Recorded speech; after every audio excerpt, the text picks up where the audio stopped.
अभी जो हम लोग का सीरीज चल रहा है वो चल रहा है object oriented programming using C sharp. और इसमें अब हम लोग नया टॉपिक स्टार्ट करने वाले हैं। उप्स का एक बहुत इंपॉर्टेंट टॉपिक जिसका नाम है इनकैप्सुलेशन। ऐसे अगर देखोगे तो उप्स का जो चारों फीचर्स है उसके बारे में बहुत डिटेल में समझाए हम पहले ही स्टार्टिंग में ही। और अब उसको इम्प्लीमेंट करने का बारी है।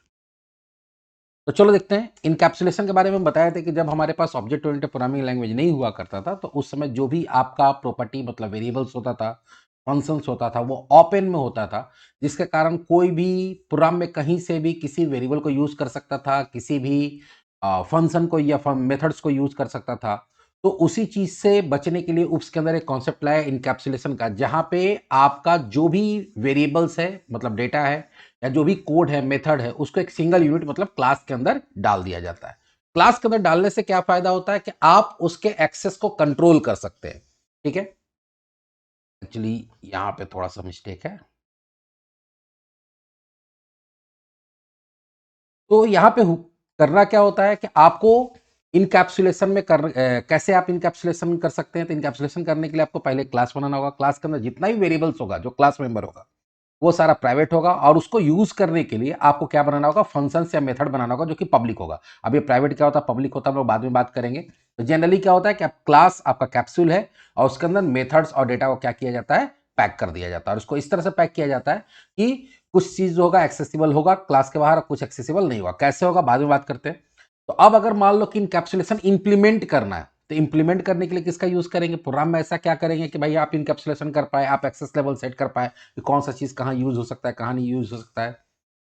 तो उसके लिए आपको जरूरत पड़ता है एक्सेस मॉडिफायर का। ठीक है। अब एक्सेस मॉडिफायर क्या है तो देखेंगे आगे जाके कौन कौन सा एक्सेस मॉडिफायर होता है। बेनिफिट ऑफ इनकैप्सुलेशन क्या, इनकैप्सुलेशन से फायदा क्या, तो सबसे पहला होता है डेटा हाइडिंग। कि अगर आपके क्लास के अंदर कोई ऐसा मेंबर है, चाहे वो वेरिएबल है, फंक्शन है या और भी कुछ है, अगर आप किसी को चाहते हैं कि वो क्लास के बाहर से यूज ना हो पाए या क्लास के बाहर की जगह अगर नेम स्पेस के बाहर यूज ना हो पाए, तो आप उसको हाइड कर सकते हो। तो prevent unauthorised access to internal data. अगर कोई इंटरनल डेटा है क्लास में अंदर काम करने के लिए यूज हो रहा है लेकिन उसका क्लास के बाहर कोई यूज नहीं है उसका, तो हम उसको हाइड कर सकते हैं। दूसरा, कंट्रोल कर सकते हैं। You can control how fields are access updated. कौन सा ऐसा फील्ड है जो क्लास के अंदर यूज होगा, कौन क्लास के बाहर यूज होगा, कौन नेम स्पेस के बाहर यूज होगा, उसको कंट्रोल कर सकते हैं। Security, reduce the risk of accidental और मैलिशियस मिसयूज, क्योंकि अगर ओपन रहेगा तो एक्सीडेंटली यूज हो सकता है या उसका कोई डेटा चेंज हो सकता है। लेकिन अगर उसको सिक्योर किया हुआ कि भाई यहाँ यहाँ यूज होगा, यहाँ यूज नहीं होगा, तो वो वहां तक पहुंच ही नहीं सकता कि वहां से वो मिस यूज हो पाए।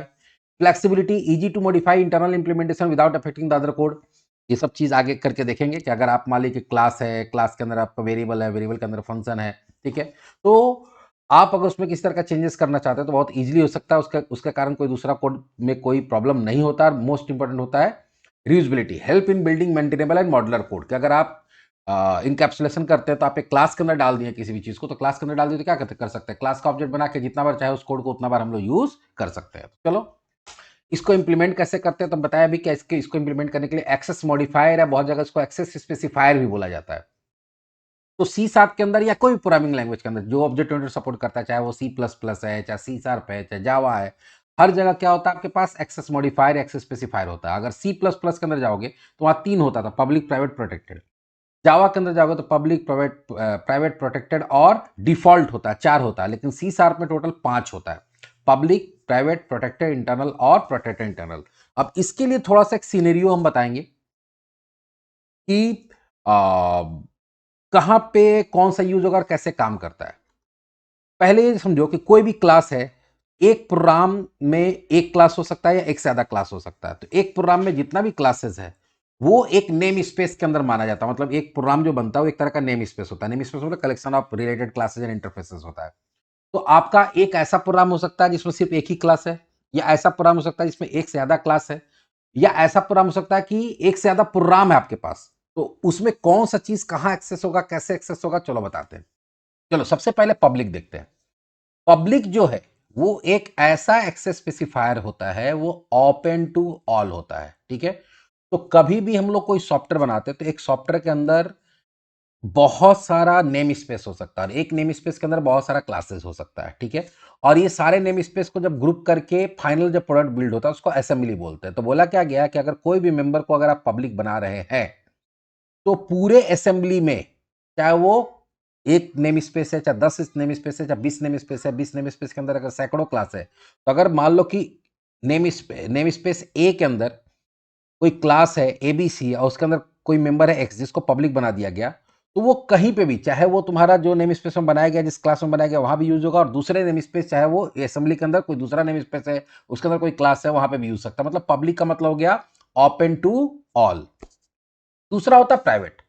प्राइवेट का मतलब ही समझ में आता है कि वो निजी, जिसको पब्लिक का मतलब होता है सार्वजनिक, प्राइवेट का मतलब क्या होता है निजी। Only code declared in the same class और struct can be access this member. इसमें सीधा सीधी कॉन्सेप्ट ये है कि अगर किसी मेंबर को क्लास के अंदर प्राइवेट बना दिया गया है, तो वो सिर्फ और सिर्फ उसी क्लास में यूज हो सकता है, उस क्लास के बाहर कहीं पे भी यूज नहीं हो सकता, चाहे वो असेंबली के अंदर कोई दूसरा क्लास है, चाहे असेंबली के बाहर कोई क्लास है। तीसरा प्रोटेक्टेड, ये क्या है? Only code in the same class, जैसे प्राइवेट होता है कि सिर्फ क्लास के अंदर यूज होगा, और in a derive class can access this type of member. अगर किसी मेंबर को प्रोटेक्टेड बना दिया जाता है, तो वो मेंबर सिर्फ और सिर्फ अपने क्लास में यूज होगा प्राइवेट की तरह। अब प्राइवेट के बाद कहां यूज हो सकता है? तो अपने डिराइव क्लास में। मतलब अगर मान लो कि कोई क्लास है और उसके अंदर कोई प्रोटेक्टेड मेंबर बना दिया गया, तो प्रोटेक्टेड मेंबर बनाने के बाद उसको कहां यूज कर सकते हैं? मान लो ए नाम का क्लास में बनाएगा तो ए नाम में तो यूज हो सकता है, लेकिन ए क्लास के बाहर कहां यूज हो सकता है? तो सिर्फ और सिर्फ उसका चाइल्ड क्लास में, मतलब ए को जो क्लास इनहेरिट किया है, चाहे वो सेम इन नेम स्पेस में है या किसी दूसरे नेम स्पेस में है, ठीक है, सेम असेंबली में या किसी दूसरे असेंबली में, कहीं पे भी यूज हो सकता है। तो लेकिन कहां होगा? अपने क्लास में, डिराइव क्लास में। एक डायग्राम समझाएंगे तो समझ में आ जाएगा सारा मामला। अगर अभी हम बता रहे, अगर नहीं समझ में आ रहा तो थोड़ा सा पेशेंस रखो। नेक्स्ट है इंटरनल। ये क्या है? तो only code in the same assembly can access this type of the member. इसमें सिंपल सा मतलब क्या है कि अगर आप कोई भी मेंबर को एज ए इंटरनल बना रहे हैं, तो अपने क्लास में तो यूज होगा, और अपने क्लास के बाहर अपने नेम स्पेस में, अपने असेंबली के अंदर जितना भी क्लासेस है वहां यूज हो जाएगा। लेकिन उस नेम स्पेस के बाहर कोई दूसरा नेम स्पेस में जब जाएंगे, ठीक है, तो वहां पे यूज नहीं हो सकता है। अगला है प्रोटेक्टेड इंटरनल। अब ये क्या है भाई? तो देखो, एक है प्रोटेक्टेड जो सिर्फ अपना क्लास में और अपने चाइल्ड क्लास में यूज सकता है। चाइल्ड क्लास जो है वो अपने नेम स्पेस में भी हो सकता है, नेम स्पेस के बाहर किसी दूसरे नेम स्पेस में हो सकता है, अगर प्रोटेक्टेड है तो। इंटरनल क्या करता है कि अपने क्लास में हो सकता है और अपना क्लास, अपना नेम स्पेस के अंदर किसी भी क्लास में यूज सकता है। प्रोटेक्टेड इंटरनल जो है कॉम्बिनेशन ऑफ प्रोटेक्टेड इंटरनल है। प्रोटेक्टेड मतलब सिर्फ चाइल्ड क्लास में हो सकता है, और इंटरनल बोलता है कि अपने नेम स्पेस में हो सकता है। मतलब सिंपल सा है कि अपने क्लास में तो होगा ही होगा, सारा मेंबर अपने क्लास में होगा, लेकिन प्रोटेक्टेड इंटरनल जो है वो कहता है कि आपका अपना क्लास में होगा और डिराइव क्लास में होगा, लेकिन डिराइव क्लास भी अपने नेम स्पेस के अंदर ही होना चाहिए, नेम स्पेस के बाहर नहीं होना चाहिए। जो कि प्रोटेक्टेड करता है कि डिराइव क्लास कहीं पे भी होना चाहिए, अपने नेम स्पेस में या नेम स्पेस के बाहर किसी दूसरे नेम स्पेस में। ये छोटा मोटा एक आइडिया दिए हैं। अब अगर कोई आपसे ये पूछे इंटरव्यू में कि default specifier for the member of the class is private, class के अंदर चाहे आप वेरिएबल बना रहे हैं, मेथड बना रहे हैं, कुछ भी बना रहे हैं, अगर आप कोई एक्सेस स्पेसिफायर नहीं देते हैं, आप क्लास बनाए उसमें आईएनटी नम लिख दिए क्लास स्कोप में, तो वो नम का बाय डिफॉल्ट क्या हो जाएगा? Access specifier private. अगर आप कोई भी कंस्ट्रक्टर बना रहे हैं और उसके आगे कुछ भी नहीं लिखे तो प्राइवेट हो जाएगा। अगर आप कोई मेथड बना रहे हैं और सीधे वॉइड मेथड का नाम दे दिए तो क्या हो जाएगा? प्राइवेट हो जाएगा। लेकिन अगर हम क्लास बनाते हैं, default access modifier for the class and interface is internal. ये इसमें ध्यान देना होगा कि अगर आप पब्लिक क्लास की जगह सिर्फ क्लास और एबीसी लिख दिए तो क्लास का अपने आप क्या होगा? तो वो हो जाएगा इंटरनल। तो ये इंटरव्यू पॉइंट ऑफ व्यू से आप याद कर सकते हैं कि डिफॉल्ट एक्सेस मॉडिफायर मेंबर्स का क्या होता है, क्लास के अंदर जो भी डिक्लेयर हो रहा है, और अगर क्लास का या इंटरफेस बना रहे हो तो उसका डिफॉल्ट एक्सेस स्पेसिफायर क्या होता है? अगर कुछ भी नहीं देते तो इंटरनल हो जाता है। ये टेबल है, बाद में बात करेंगे, पहले यहाँ तक हम बोले ना कि एक डायग्राम समझाएंगे। अब अगर डायग्राम समझना चाहते हो तो ये मान के चलो कि मेरे पास दो नेम स्पेस है, ठीक है। नेम स्पेस कैसे बनता है वो भी आगे बता देंगे। ये मान लो नेम स्पेस एक्स है और ये नेम स्पेस वाई है। हम बताते कि एक नेम स्पेस में बहुत सारा क्लास हो सकता है, जैसे नेम स्पेस एक्स में ए बी और सी है, और नेम स्पेस वाई में D E F G H है। अब इसमें एक चीज और ध्यान रखो कि जो ए है उसका दो डिराइव क्लास है, एक तो अपने नेम स्पेस में जो कि सी है, और एक है दूसरे नेम स्पेस में जो कि जी है।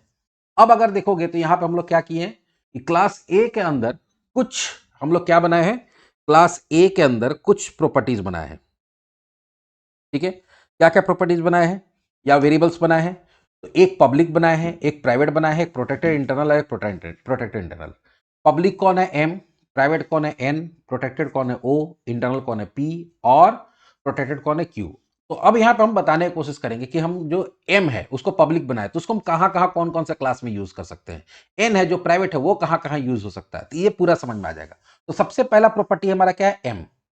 अब एम को अगर देखते हो तो एम हमारा क्या है, एम हमारा पब्लिक है।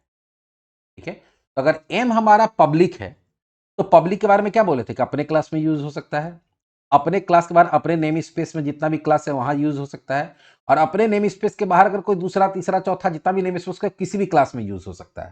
तो अगर इस डायग्राम के हिसाब से देखा जाए तो ये ए में यूज होगा क्योंकि अपने क्लास में तो यूज होगा, बी सी में भी यूज होगा क्योंकि अपने नेम स्पेस के बाहर है, और अपने नेम स्पेस के बाहर डी में भी यूज कर सकते हैं, ई में भी, एफ में भी, जी में भी, एच में भी। कैसे यूज कर सकते हैं, तो एक क्लास का ऑब्जेक्ट बना के हम लोग object dot variable name M, object name dot M use कर सकते हैं। तो एम क्योंकि पब्लिक है इसलिए किसी भी क्लास में यूज हो सकता है, चाहे वो नेम स्पेस के अंदर है चाहे नेम स्पेस के बाहर है। तो सबसे ज्यादा एक्सेसिबल कौन हो गया, एम, क्योंकि वो पब्लिक है। दूसरा है प्राइवेट, एन। प्राइवेट के बारे में भी हम बताए थे थोड़ा देर पहले कि प्राइवेट मेंबर एक ऐसा मेंबर होता है जो सिर्फ और सिर्फ अपने क्लास में यूज हो सकता है, अपने क्लास के बाहर कहीं पे भी यूज नहीं हो सकता। मतलब अगर एन है तो वो किसके अंदर बनाया गया, ए के अंदर बनाया गया, तो वो सिर्फ और सिर्फ ए में यूज हो सकता है, ए के बाहर कहीं पे भी यूज नहीं हो सकता। अब अगर बात करते हैं ओ का, तो ओ को क्या बनाया गया, प्रोटेक्टेड। अब प्रोटेक्टेड के बारे में क्या बताया था कि अपने क्लास में तो हो सकता है, तो अपने क्लास में तो सब हो सकता है, ए में तो हो गया। उसके बाद कहां हो सकता है, तो देखो वो सी और जी में अपना डिराइव क्लास, चाहे वो नेम स्पेस के अंदर है चाहे नेम स्पेस के बाहर है, तो इसका दो डिराइव क्लास है, सी और जी। तो ए में होगा, सी में होगा और जी में होगा। इंटरनल के बारे में क्या बताए थे कि उसका जो एक्सेसिबिलिटी होता है वो अपने क्लास में होता है, और अपने क्लास के बाहर सिर्फ अपने नेम स्पेस के अंदर जितना क्लासेस है वहां हो सकता है। तो अपना क्लास मतलब ए के अंदर होगा, और ए के बाहर सिर्फ अपने नेम स्पेस में कौन कौन सा क्लास है, बी और सी, तो बी और सी में होगा, ए बी सी हो गया। क्यू के बारे में देखोगे तो प्रोटेक्टेड इंटरनल है। प्रोटेक्टेड इंटरनल का मतलब क्या होगा कि अपने क्लास में तो होगा ए, और अपने डिराइव क्लास में होगा, लेकिन डिराइव क्लास कहां होना चाहिए, अपने नेम स्पेस के अंदर होना चाहिए। तो इसका दोनों डिराइव क्लास है, एक सी और जी, लेकिन सी अपना नेम स्पेस में है और जी कहां, किसी दूसरे नेम स्पेस में। तो जी में वो यूज नहीं हो पाएगा, सिर्फ किस में यूज हो पाएगा। ये एक मोटा मोटी डायग्राम समझाए हैं कि अगर कोई भी मेंबर आप बनाते हैं तो अगर मेंबर है तो वो उसको कहां कहां हम लोग यूज कर सकते हैं। दो कैप, यहां जो दो बना हुआ है ये दो तुम्हारा नेम स्पेस है। अब अगर यहां देखोगे तो वन शॉट में यहां बताया गया कि एक्सेस मॉडिफायर समरी, समरी यहां पे दे दी है। जैसे पब्लिक है तो अपने क्लास के अंदर हो सकता है, अपने नेम स्पेस के अंदर किसी भी क्लास में हो सकता है, अपने नेम स्पेस के अंदर अगर कोई चाइल्ड क्लास है वहां पे भी हो सकता है, with in child class of name space, कि अगर नेम स्पेस के बाहर कोई आउटसाइड द नेम स्पेस, अगर नेम स्पेस के बाहर कोई चाइल्ड क्लास है वहां भी हो सकता है, और आउटसाइड द पैकेज या outside the name space, package की जगह यहाँ नेम स्पेस लिख दो, कंफ्यूजन नहीं होना चाहिए। जावा में पैकेज बोलते हैं और यहाँ पे नेम स्पेस। तो देखो सिंपल है, अपने क्लास में, अपने क्लास के बाहर दूसरे नेम स्पेस का कोई भी क्लास में, या अपने नेम स्पेस के अंदर कोई भी क्लास में, या अगर चाइल्ड क्लास है वो चाइल्ड क्लास है अपना नेम स्पेस के अंदर है चाहे नेम स्पेस के बाहर है। प्राइवेट के बारे में बात करें तो सिर्फ अपने क्लास में, बाकी कहीं भी एक्सेस नहीं हो सकता है। प्रोटेक्टेड के बारे में बात करें तो अपने क्लास में, और वो चाइल्ड क्लास चाहे तो नेम स्पेस के अंदर है चाहे नेम स्पेस के बाहर है वहां, बाकी कहीं नहीं एक्सेस होगा। इंटरनल जो है वो अपने क्लास में, with in the name space कोई भी क्लास है वहां पे भी, और with in the name space आपका कोई भी चाहे चाइल्ड क्लास है उसमें भी, तो चाइल्ड क्लास है चाहे नहीं है अपना नेम स्पेस में कहीं पे भी यूज, बाकी नेम स्पेस के बाहर कहीं भी यूज नहीं होगा। प्रोटेक्टेड इंटरनल अपने क्लास में, और अपने क्लास के अंदर जो चाइल्ड क्लास है उसके अंदर, दूसरे क्लास दूसरे पैकेज में अगर या नेम स्पेस में कोई चाइल्ड क्लास है तो वहां यूज नहीं हो सकता। तो ये वन शॉट में इसको बता दिए। बाकी आपको कोई भी मेंबर बनाते समय आगे पब्लिक प्राइवेट प्रोटेक्टेड लिखना होता है, क्लास बनाते समय पब्लिक प्राइवेट प्रोटेक्टेड लिखना होता है। तो मोटा मोटी इनकैप्सुलेशन इंप्लीमेंट करने के लिए आप किसका यूज करते हैं, एक्सेस स्पेसिफायर का। C# support 5 access specifier, public private protected internal and protected internal. Default access specifier for member of the class is private. अगर क्लास के अंदर जो मेंबर्स है उसका डिफॉल्ट प्राइवेट होता है ना, तो आप अपना दीजिए, पब्लिक बनाना, प्रोटेक्टेड बनाना, इंटरनल बनाना है। और अगर आप क्लास और इंटरफेस बना रहे हो उसके आगे कुछ नहीं देते हैं तो उसका डिफॉल्ट क्या हो जाता है, इंटरनल। तो इंटरव्यू पॉइंट ऑफ व्यू से ये सब कौन कौन सा एक्सेस स्पेसिफायर होता है, कहाँ कहाँ यूज हो सकता है, डिफॉल्ट क्या होता है, इतना कर लोगे तो इंटरव्यू पॉइंट ऑफ व्यू से भी हो जाएगा। ये डायग्राम अगर ध्यान में रखोगे, हम डायग्राम समझाए ताकि समझ में आए कि नेम स्पेस के अंदर नेम स्पेस के बाहर चाइल्ड क्लास कौन कौन सा कहाँ कहाँ यूज हो सकता है। तो अभी हम लोग इसके पहले इनहेरिटेंस कंप्लीट किए थे, और ये हमारा क्या हो गया, इनकैप्सुलेशन। अब हमारा बच गया एब्स्ट्रैक्शन एंड पॉलीमॉर्फिज्म। पॉलीमॉर्फिज्म में भी कुछ कुछ चीज हम लोग पढ़ चुके हैं, जैसे कंस्ट्रक्टर ओवरलोडिंग वगैरह, और भी कुछ कुछ चीज है जो हम लोग आगे देखेंगे। तो अगला टॉपिक जो होगा वो एब्स्ट्रैक्शन होगा हमारा, ठीक है, और पॉलीमॉर्फिज्म। दो चीज बचा है इधर ऑब्जेक्ट ओरिएंटेड में, और बाकी कुछ एडिशनल चीज होगा जो हम लोग आगे देखेंगे। तो चलिए मिलते हैं नेक्स्ट वीडियो में।